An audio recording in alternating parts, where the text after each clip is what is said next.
That's it, guys. The benefits of high in protein. So number one is chicken. Then we have also squash. It's good to have vegetables in every meal.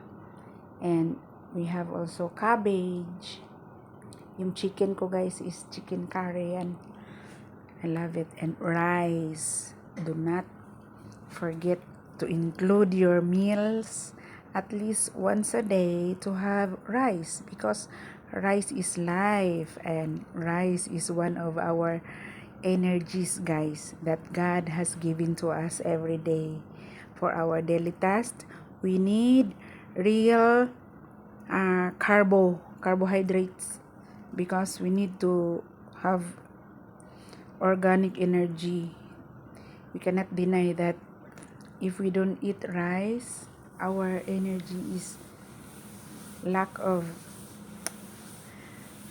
energy lah. we need it. We need it. It's sometimes very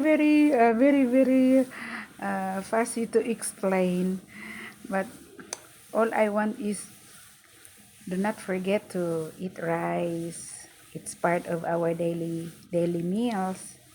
So have protein and have rice and be complete.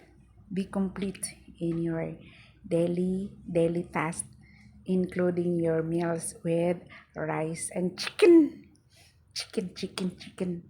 I love chicken every day, guys. But of course, must be included with vegetables. And thank you, guys. Have a blessed day to all of you.